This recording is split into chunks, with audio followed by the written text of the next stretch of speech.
प्रिय दर्शकों एवं श्रोताओं, आज मैं अदिति सिंह आपके समक्ष एक चरित्र निर्माण आधारित कहानी के साथ प्रस्तुत हूँ, जिसके तहत आज चर्चा होगी फूटा घड़ा पर। तो प्रस्तुत है।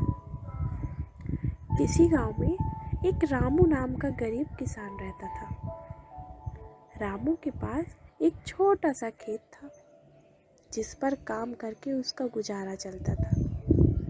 एक दिन रामू खेत के लिए बीज खरीद रहा होता है। तभी उसकी नज़र दो बड़े सुंदर घड़ों पर पड़ती है।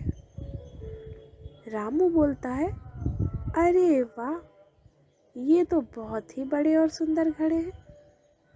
नदी से पानी भर के लाने के लिए बिल्कुल सही रहेंगे। वैसे भी घर में रखे उस छोटे घड़े में बहुत कम पानी आता है।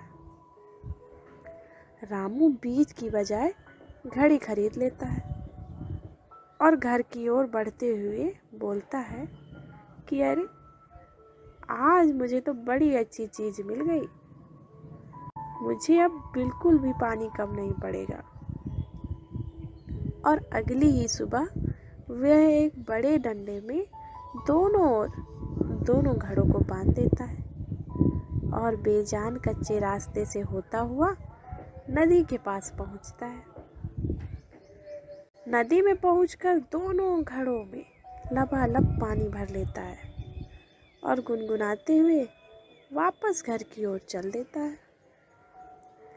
घर में पहुंचते ही जब घड़ों को जमीन में रखता है तो देखता है कि घड़े में एक तो पूरा भरा है और दूसरा घड़ा आधा खाली है। यह देखकर वह समझ जाता है कि एक घड़ा फूटा हुआ है। फूटे घड़े को देखकर वह गहरी सांस लेता है और बोलता है, अरे, ये घड़ा फूटा है तो क्या हुआ, मेरे पास इसके लिए भी काम है। और अपने खेत काम करने चला जाता है। इसी तरह दिन बीतते जाते हैं। रामू हर रोज दोनों घड़ों को लेके नदी पर जाता और पानी भर के लाता। लेकिन अचानक एक दिन फूटा घड़ा फूट फूट कर रोने लगा और बोलता है, मैं फूटा हुआ हूँ। ये बात पता होते हुए भी मालिक रोज मुझे अपने साथ लेकर जाते हैं। मुझे बिल्कुल अच्छा नहीं लगता। मैं उनकी मेहनत को बेकार नहीं कर सकता। ये सब फूटा घड़ा बोल ही रहा होता है कि तभी साबुत घड़ा बोलता है, ए फूटे, तू रोज आधा पानी रास्ते में ही गिरा देता है। एक मैं हूँ जो रोज पूरा पानी नदी से घर तक लेके आता हूँ। तेरे जैसा बेकार मैंने आज तक नहीं देखा।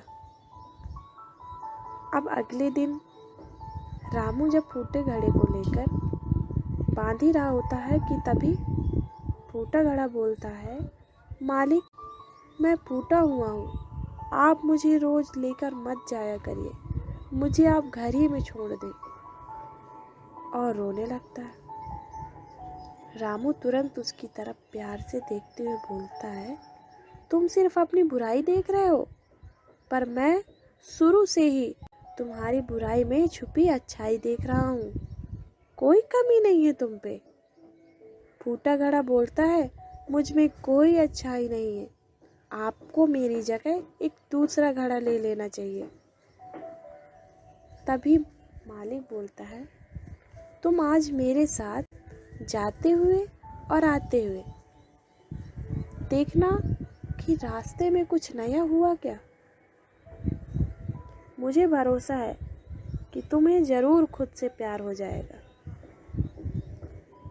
रामू नदी की ओर जाता है और जब वहाँ से पानी लेके वापस आ रहा होता है तो फूटा घड़ा रास्ते में देखता है कि बहुत ही सुंदर फूल हैं। खिले सुंदर फूलों को देखकर वो खुश हो जाता है, पर अपने अंदर आधा पानी देखकर वो फिर मायूस हो जाता है। घर पहुंचकर वह फिर रोने लगता है और रोते हुए बोलता है कि मैंने आपसे कहा था ना मालिक कि मैं किसी काम का नहीं। रामू ने बोला, अभी रास्ते में जिन फूलों को देखकर तुम अपनी कमी को भूल गए थे, वो फूल किसी और दूसरे ने नहीं बल्कि तुम्ही ने उगाए हैं।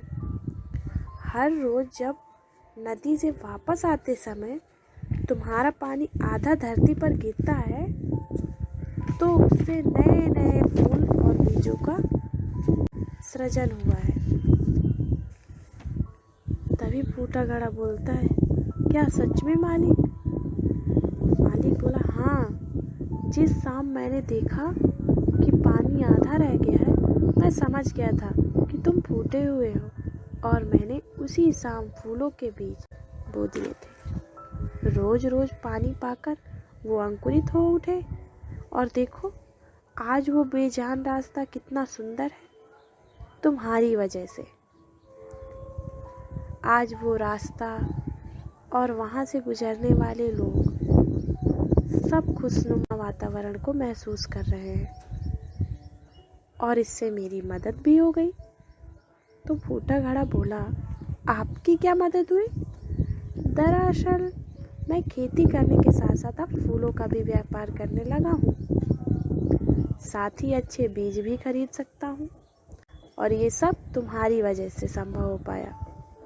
रामू की बात सुनकर फूटा घड़ा खुद पर तो ना सिर्फ गर्व महसूस करता है बल्कि उसे आत्मविश्वास की भी महसूस होती है।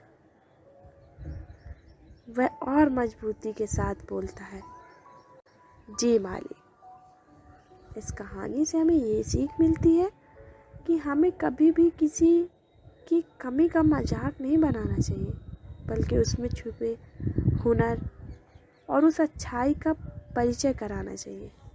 धन्यवाद।